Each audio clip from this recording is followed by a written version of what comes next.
pa rin kasi yung ano, binibigay ng isang Vexana. Pero ang gamit kasi ng Gord is may specific na ginagawa siya versus any composition. And in this game, maganda siya versus this comp of RSG kasi heavy heavy frontliners. Against Gord, napakahirap gawin ng trabaho mo kasi lagi ka makakakita nitong mga bola na mga galing kay Gord. And kapag hawak na ni Gord yung kanyang glowing wand, yung mga HP bars ng RSG ay talagang mahihirapan sila sustain. Yeah. Okay, so ano pala? Anyways, Demon Kite Barats pala. Yeah, talagang sinure na nila itong Barrats para kay Demon Kite. Pero ano ngayon kasi, pag sa XP lane, umaangat na rin itong X-Borg. Sobrang hirap ang mga heroes na more on physical damage. Yeah. Pagka sa XP lane, lalo't X-Borg ang kalaban mo. Teka lang, naka-assassin emblem yung Gord. Aray ko, bes. Usually mage emblem ang hawak ng mga Gords, pero this time around naka-assassin. So, may early game may early game presence tong Gord ito versus this Barats and X-Borg. Naturally, again, hirap na nga yung X-Borg tsaka Barats versus Gord. Ngayon, double down ang Omega. Early game pa lang, pahirapan na natin. Tsaka ang bilis niya din naka-trio boot siya na ano. Yung agility, wilderness. Kahit naka-surfboard siya. Agility, wilderness blessing. What a build mula kay Ryle. Yeah.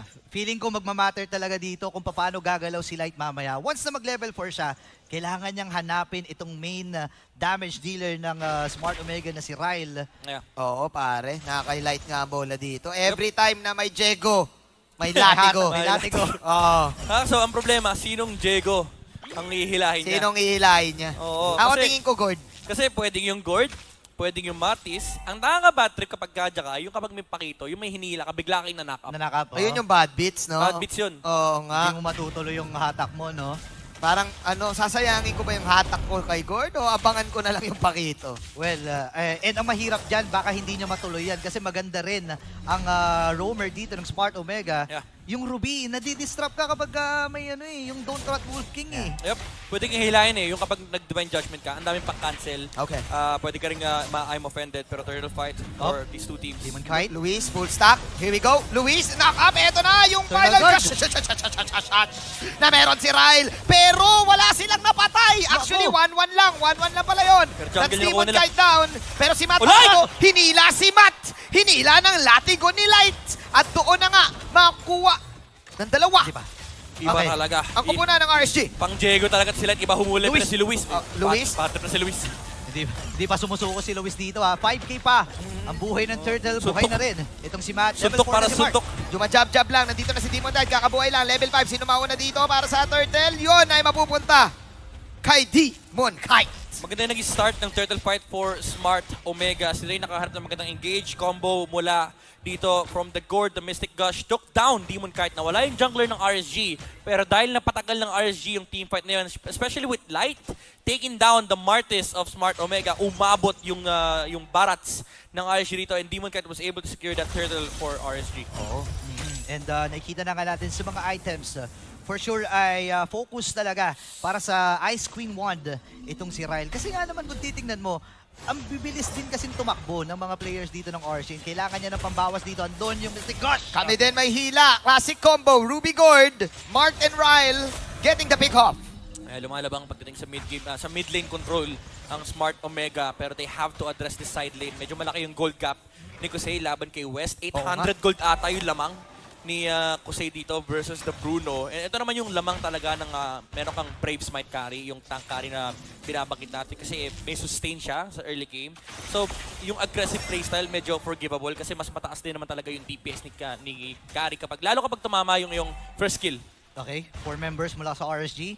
Naispatan dito si Mark. Layo muna siya. Alam niya na medyo delic siya. And nandito si Light. Any moment pwedeng humatak to. Available yung kanyang ultimate. Okay, quiet lang lahat. Maging yung audience sa venue. Eternal Guard. Pinap para siguro makapag-push. Kumukuha lang Grabe ng yung only zone. goal. Ang sakit! Aray ko po! Ang sakit! Pantay talaga ni EG. Ni EG Boy. Si EG EG Boy, Boy. Eternal Guard. Si Eternal Guard. Ang sakit talaga. Alam mo, yung Eternal Guard, mala alien yan eh. Kung sa ibang bansa, si E.T. Dito, si EG. Teka lang, may tawag si Burids yan eh. Ano pangalan nung ano? Si Ano John yan? Si Paul. John Paul. Si John Paul. Si Jampol. Si Jampol. J-A-M. Imposibleng walang nanonood dito na hindi pangalan John Paul.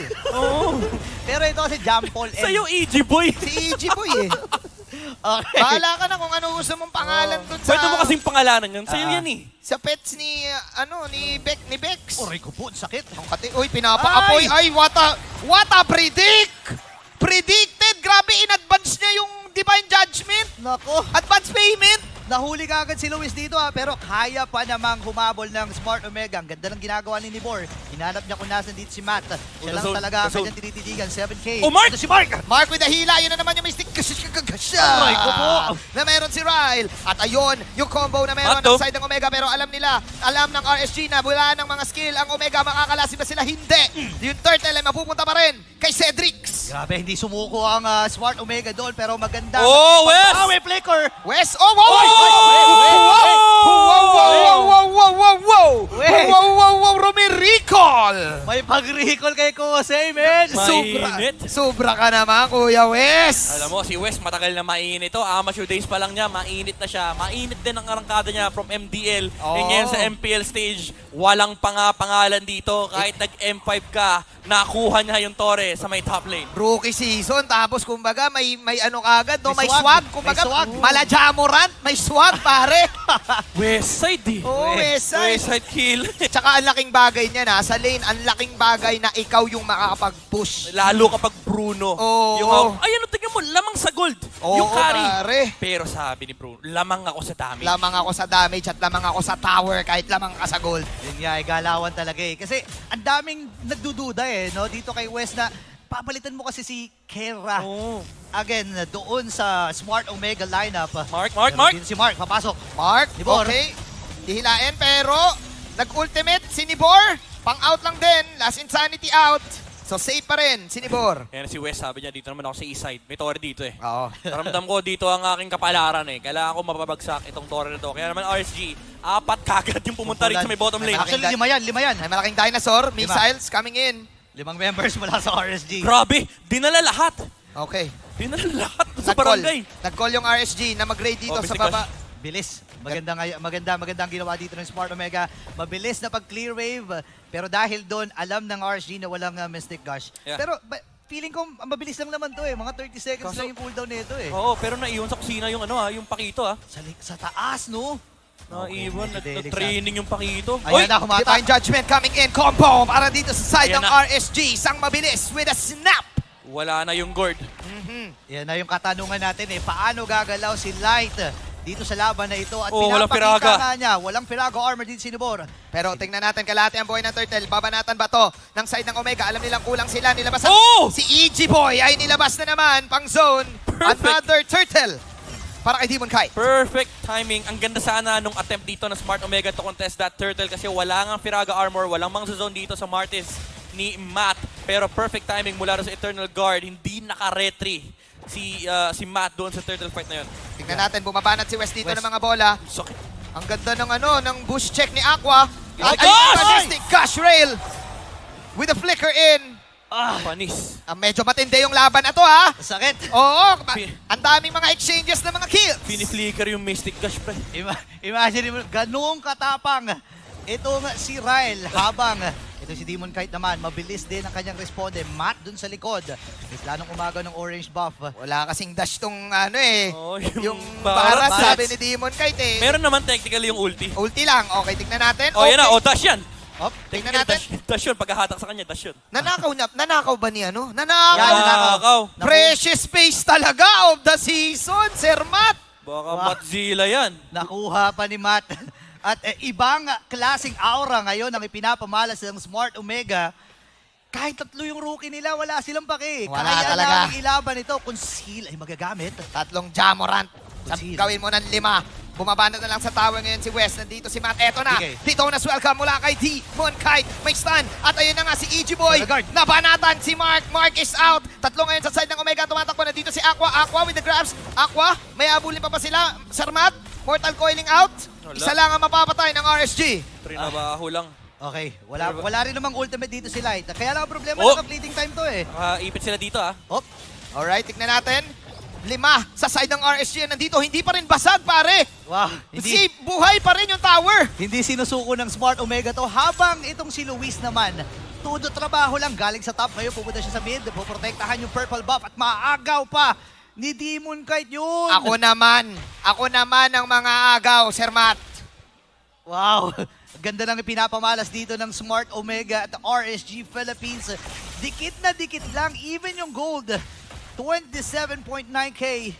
Hindi talaga lumulobo at ngayon, ang plano ng RSG ay simulan na itong Lord na ito. Pinapahawak nila kay Nibor. At ang buong kupunan ng Smart Omega, humahanap pa rin ng tamang pwesto. Yeah. Speaking of pwesto, Ang si Light, may hinahanap. Oo, nakasilip dito, nakatingin si Diego. Nag-aarap ng malalatigo. Basta't may Diego, May latigo. latigo. Pero si Nibor, sila lang talaga Op, op, yung... Oh, Look at the minimap, guys. Look at the Okay. minimap. Sa baba. Oo, may balak. Okay, flicker in para kay Light. Si Luis ang ngayon ang target nila. Si Yokakway nandito. Luis tumatakbo para sa kanyang buhay. Luis, Oh! jump in, jump out. Nakikipag-jump sa hangin, nakipag-jump sa minions. Ida-jump niya ba itong orange bomb? Hindi na kailangan. Jump out, grabe. Mala-jumping jacks ang galawan. Grabe ang training. Wow! Luis Good survives. job. At alam mo talaga, mahilig tumakbo talaga yan si Luis. Nibor, Dahil Nibor, runner Nibor. talaga yan. Habang nandito, as Nibor will take down 2 with the true damage and last insanity. At doon na nga Right! naiwan ibang kupunan ng SK dahil ni-raid na sila ng mga Raiders! Tatlo ang bagsak para sa Smart Omega! Ano nangyari doon? Kakasabi lang natin, ito yung effect, yung impact at contribution ng mga XP laners. Nibor, taking Matt down.